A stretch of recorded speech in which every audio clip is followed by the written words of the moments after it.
पूर्वतन मुख्यमंत्री तथा वर्तमान विरोधी दल नेता माननीय नवीन पट्टनायक नेतृत्व में 2023 मे मसरे गोटे गुरुत्वपूर्ण निष्पत्ति निया ओडिशार भुवनेश्वर रु दुबई डायरेक्ट कनेक्टिविटी जो एयर सेवा तार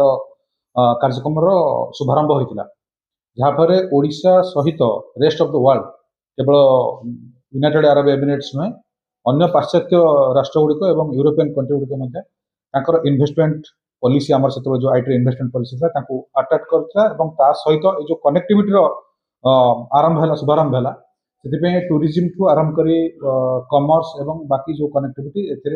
एशा लाभवान हवा सहित ओडिशार कमर्शियल एक्टिविटी और ओडिशार जो इकोनॉमिक आउटपुट ताहा वृद्धि होता आपण मैंने जानते दुबई में ओडिशार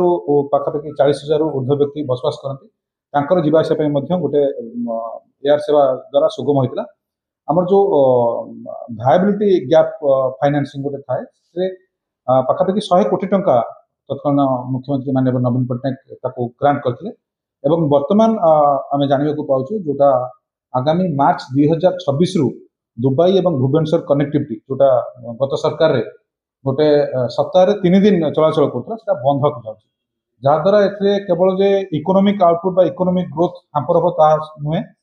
आपंकर जो इन्वेस्टर्स माने जो माने यूरोपियन कंट्री हो आपंकर यूएस यूके आपंकर कनेक्टिविटी आप जानते जो दुबई सहित कनेक्टेड है माने आपंकर रेस्ट ऑफ द वर्ल्ड सहित ओडिशा कनेक्टेड था बर्तमान से कनेक्टिविटी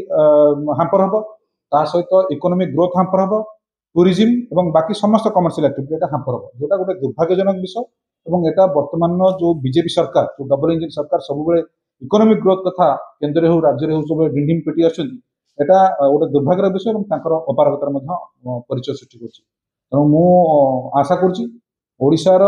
युवक मैंने जो मैंने आशा रखिंट ये नुआ सरकार बीजेपी सब कही आसे जॉब अपॉर्चुनिटी और एम्प्लॉयमेंट क्रिएट करने जो इकोसिस्टम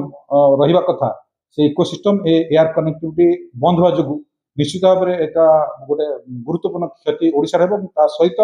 जो युव बंधु मैंने आशार क्षेत्र में जॉब नियुक्ति क्षेत्र में गोटे विकास आगु जीव ओडिशा जीव से जो आशा उपर गोटे पानी पकई धन्यवाद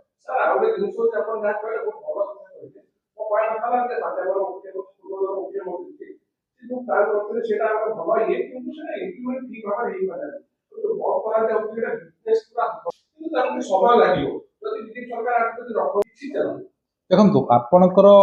मंतव्य सहित मुझे संपूर्ण रूप एकमत नुहे कारण जितेबाला आप गोटे नुआ कनेक्टिविटी आरंभ करते तार इकोनॉमिक भायबिलिटी भी गोटे थाए आप देखो से टाइम इंडिगो चलता जहाँ भी जो एयर सेवा गुड़ एयरलाइन जो मैंने सेवा दौले से इकोनॉमिक आउटपुट हैम्पर हेनी बोली गोटे भायबिलिटी गैप फंड गोटे तत्कालीन मुख्यमंत्री माननीय नवीन पट्टनायक 100 कोटी टंका रखी आमे जिते गोटे लंग टर्म विजन आम देखुचे ओडिशार इकोनॉमिक आउटपुट को जो आम आगक नबू चेष्टा करुचे जो इन्वेस्टर्स मैंने आसबे प्रमुख कारण गुड़िक गोटे है कनेक्टिविटी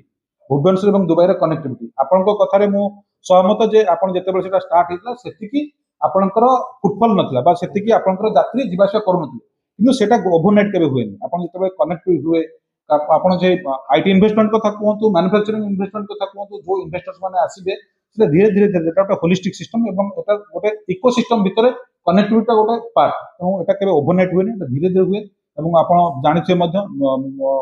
मात्र निकट में आसी जो startup ranking Odisha startup ranking 100 रु बर्तमान खसी 20 रही जाए तेणु यहाँ भी गोटे कंट्रीब्यूटिंग फैक्टर जो कनेक्टिविटी बर्तमान बंद है बहुत बहुत धन्यवाद